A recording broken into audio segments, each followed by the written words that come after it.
What's up, guys? This is Webby back again for your 1997 Survivor Series review. First off, I'd just like to thank everybody for tuning into the channel, into this video. Appreciate everybody who tunes in. Thank you, everybody who has subscribed so far. If you have not subscribed, hit that subscribe button, hit that bell for all notifications. Like and share this video, and go back and check out anything that you've missed that's on the channel. Raw and SmackDown Live reviews, classic Survivor Series reviews, classic King of the Ring reviews, amongst everything else that you've missed. Go and check that out. It's a lot of great content out there for you. Now, the 1997 Survivor Series. When you think about the one Survivor Series that everybody remembers that the WWE has produced, and there's been a lot of memorable moments. Just think of the classic ones. The Undertaker's debut, The Undertaker's first WWE Championship win in 1991 Survivor Series, the first ever coffin matchup.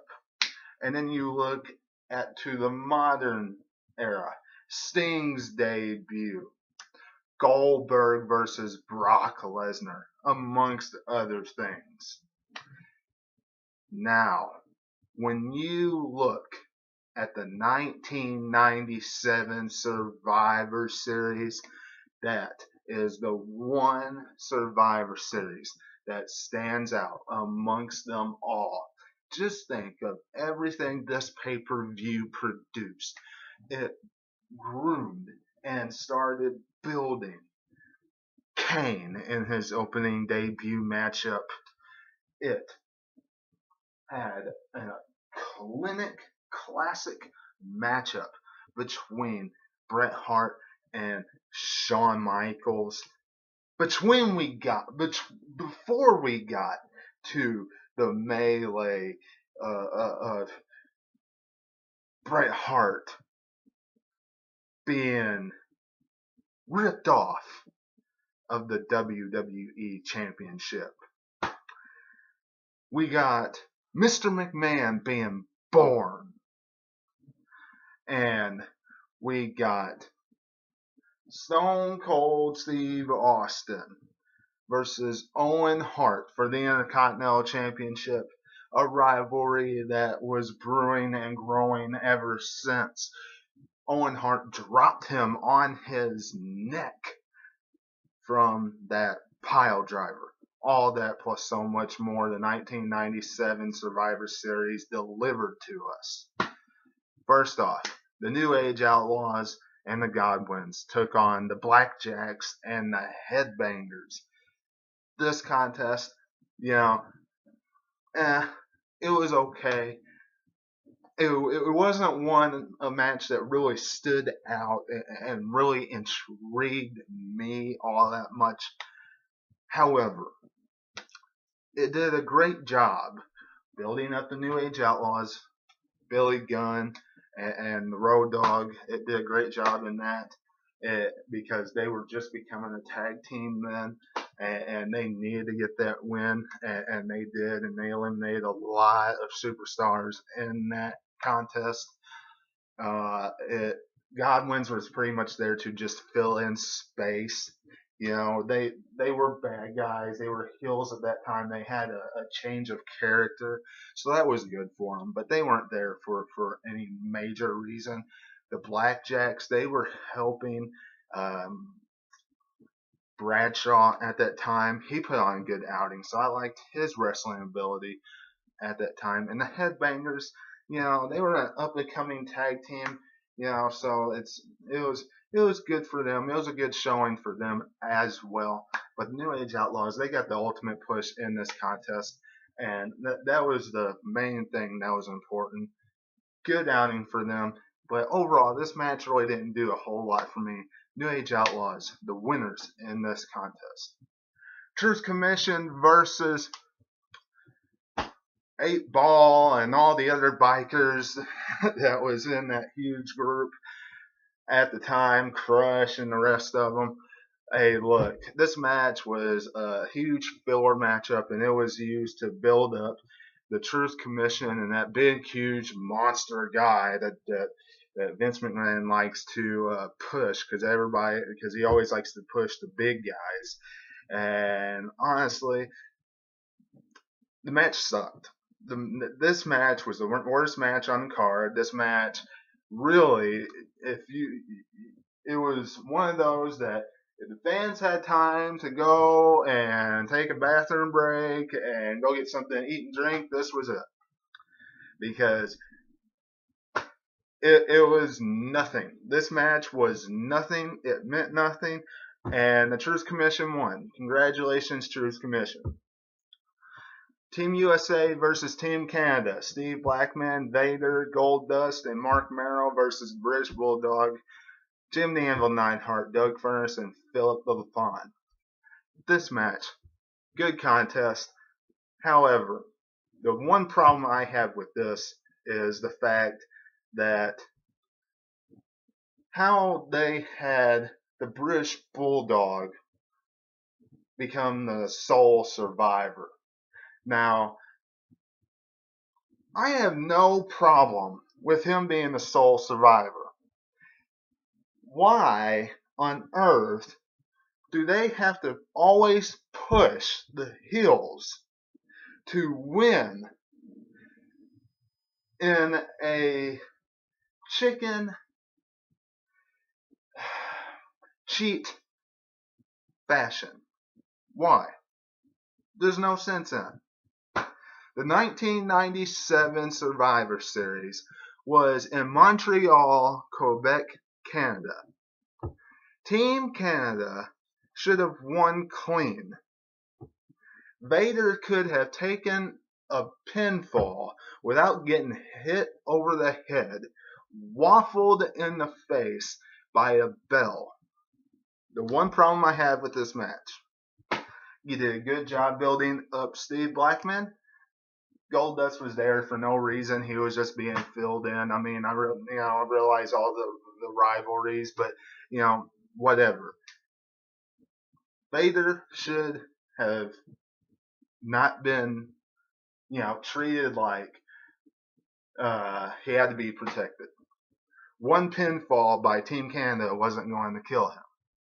He was already a monster. Nobody was able to beat Vader, hardly ever. So one time in Canada wouldn't have bothered him a bit. The only problem I had with this match, Kane versus Mankind. Kane's ultimate push at first. Kane, just broke into the WWE, destroying The Undertaker at Hell in a Cell contest between Undertaker and Shawn Michaels. Has the rivalry with Mankind. His debut matchup. This was a very good contest. Very good match. Mankind put on an excellent effort and really made Kane look like gold. You want to know the truth. Mankind did get Kane down a couple times. However, Mankind didn't stand any chance. This was Kane going over completely and getting built up to face the Dead Man at WrestleMania 14, which we all knew that's where it was headed. We are the Nation of Domination versus Ken Shamrock, Ahmed Johnson, and the Legion of Doom. This match had lots of rivalries in it. Ahmed Johnson, of course, really deep and thick into the Nation of Domination. Farouk always damaging Ahmed Johnson. Ever since Ahmed Johnson really came into the WWE after Ahmed got done with his rivalry with Goldust. And this match was built to pretty much build up The Rock. You want to know the truth? The Rock put on a great outing, ended up tapping out to Ken Shamrock. That doesn't mean that The Rock didn't get over in this matchup, though, because The Rock definitely did, eliminating a big portion of the people in this matchup. I mean, let's just be honest. How do you get The Rock over? Have him dominate, have him eliminate a lot of the people in the match. And that's exactly what happened. He dominated.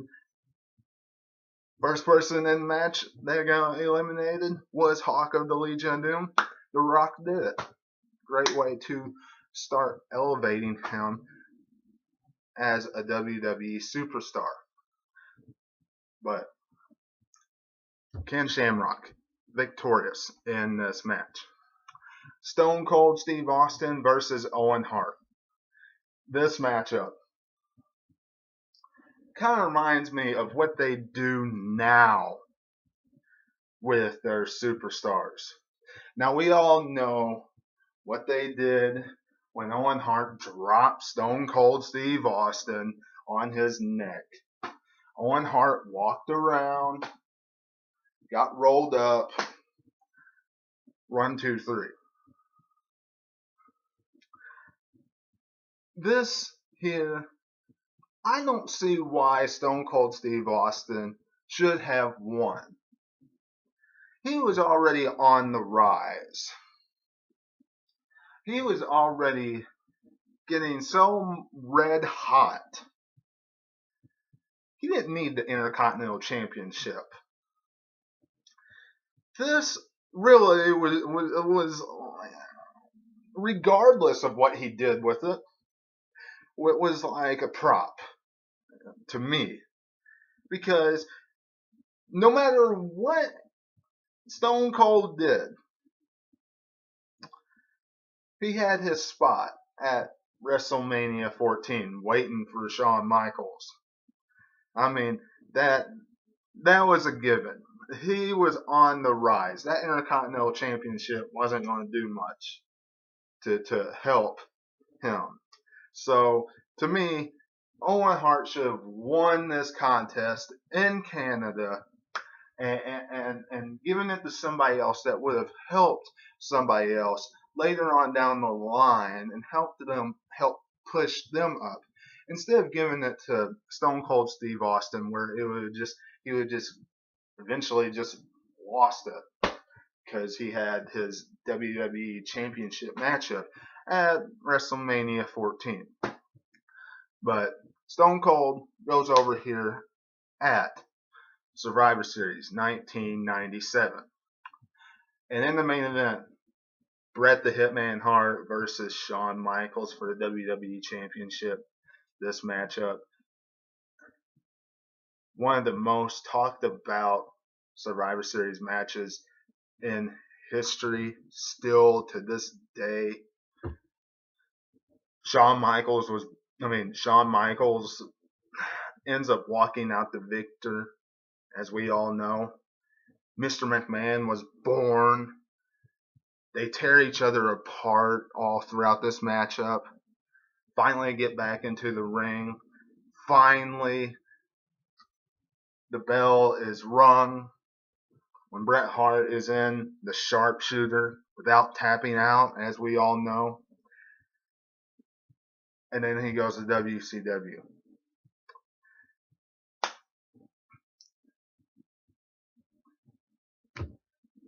This, going back and watching this again, it was a very good, entertaining match. The Shawn Michaels and Bret Hart lived up to all the hype that they gave to us through all the promos of them bad mouthing each other week in and week out. They lived up to the hype. But it's a shame of what the outcome was, because Bret Hart went to WCW and we didn't see him, really ever again on WWE TV outside of that little bit with Mr. McMahon, and that's really about it. We could, and the whole stuff with Mr. McMahon, that was great, but as far as him and Austin, that shooting off, because this all started because of all this, that kind of led into that. But that is the 1997 Survivor Series, and you know, kind of wish Bret Hart would have stuck around. He didn't, but you know, that is how the 1997 Survivor Series ended up. Let me know what you all are thinking in the comments below. Subscribe to the channel. Facebook at 2007 Webby. And until I see you again, this is Webby, and I will catch you on the other side. Talk to you later.